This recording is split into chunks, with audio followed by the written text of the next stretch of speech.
Hey, this very short video was already being scripted and made over 2 weeks ago, but because of the Dono-thon, some personal circumstances, and my rush to finish the Menhera video, I completely forgot it existed until I saw this Twitter post about it. So, thank you for the reminder, Twitter person.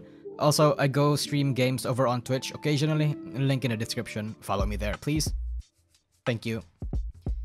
When you are a pioneer, when you start in an evolving industry that no one has set any precedents for, you tend to make mistakes. A lot of mistakes even. It can range from the smallest nothing burger dramas to moderately consequential situations to near meltdowns of an entire culture, community, or even company. And when you slowly increase in scale, sometimes companies and content creators alike can think that they're still obscure enough that big corporations and influential figures wouldn't even notice or bother to care about them. Sometimes, people, including myself, just forget that they're no longer the same person that can do or say whatever they were able to back then. Now, when you're on the map, even if you don't want to, you need to be a lot more careful about what you say, who you associate with, what you do. Especially if you care about keeping up appearances or trying to make certain friends in certain circles. Especially if you're a company who is in an industry and niche that relies on keeping up appearances or trying to make friends in certain circles. If you're lucky, you've done your due diligence and took the advice of those who have come before you and came prepared. But again, this is an industry where nobody has come before them. And in those situations, you learn the hard way. Hololive was one of those that learned the hard way. I'm not sure if that was actually the case for this situation, but it felt like it was, though take that with as much salt as you need. When one day, Ukami Miyu was twice struck by Capcom due to games and content that did not have their proper permissions.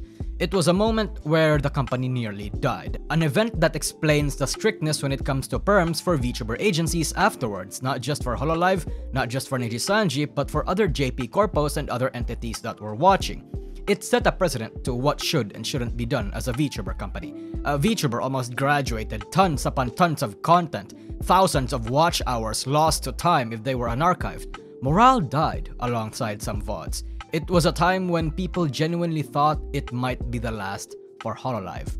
This was called the Holo.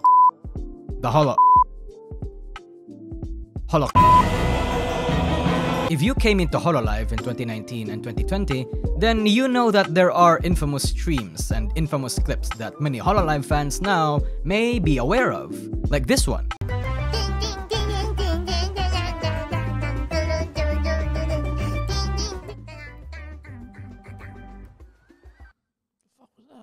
Why would I laugh? That's an old Sakura Miko clip too. And that's just one. There are many infamous clips and moments and very fun streams that was just wiped from the face of the earth. Ghost Trick was a Capcom game that Ukami Miyu played one day and then Capcom went after her ass, striking her channel twice and removing the VOD entirely. And then all of a sudden, a lot of VODs from other non-Capcom games from other Hololive members were also getting taken down. Cover Corp apologized to Capcom for this, having Miyu suspend her VTubing activities outside Twitter for a month to let things die down. Ukami Miyu apologized for this as well, everybody apologized for this, creating a panic in the fanbase. And to give some visualization as to how much was lost, look at this graph. The green were the amount of stuff that remained after the Holo. The gray were all the videos that disappeared. Some members lost as much as 90% of their goddamn content wiped from the face of the earth. The HLG and JP boards were losing their minds over this. JP Twitter, even. And what made it worse was the fact that this happened weeks or so before the Aloe graduation. I wasn't lying when I said that 2020 for Hololive was a year of strife as it was a year of growth. Plenty of people who liked Hololive members hated the Hololive company for how incompetent management was. It was back-to-back of drama and controversies, and this one was one of the worst ones. Entire playlists were wiped clean, all of them were gone. After apologies were made and announcements to do better was done, Capcom actually straight up admitted that they were indeed copyright striking them, purposely going after Cover Corp to perhaps make an example out of them. But wait, Nusagi, you bunny fucker, I don't get one thing. So Capcom goes after their ass and copyright struck Miyu to make an example of her, right? Why were other games that Capcom did not own get taken down as well? And the simple answer is that Cover Corp got put the fear of God in them. All the streams and videos of games that they did not get hard permissions for were then deemed a liability. It was an avenue to get the channels taken down. So if Capcom struck them, and then, to kick a man while he's down, Nintendo, FromSoft, or Sega went after their ass as well, you can see how it's genuinely possible that every single Hololive member could actually get terminated from YouTube. The company would die. Hololive wanted to cover their base, make sure that no channel would have anything that would be strikeable. But even then, some fans didn't think that privating the video was going to be enough to save them from the risk of companies still going after them. Some managers even panicked so much that they did not just private a lot of these VODs, but delete them. Subaru especially was one such victim of this panic. So at the end of the day, all of these VODs were gone. But some of them were actually back. Despite this whole situation, it actually had a good ending.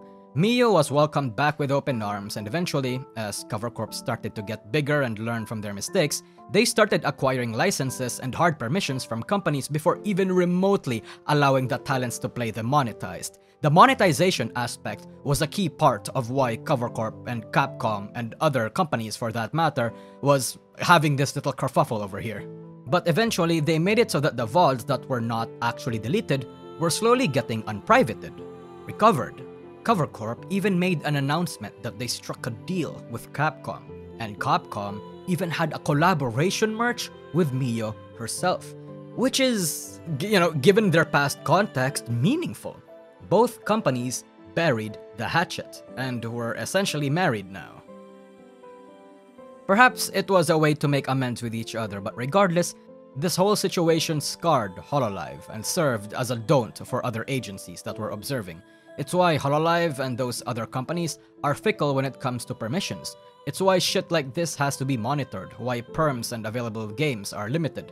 If a company thinks he's violating something, or one is second-guessing their own permissions, maybe get that confirmation for real.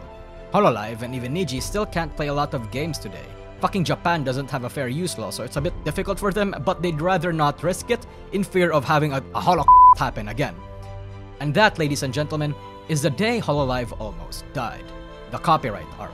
The Holocaust. Whatever people want to call it.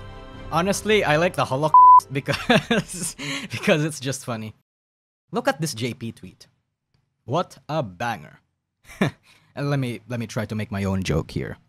Change your name from Hololive to Honolive because after this incident, these hoes aren't alive.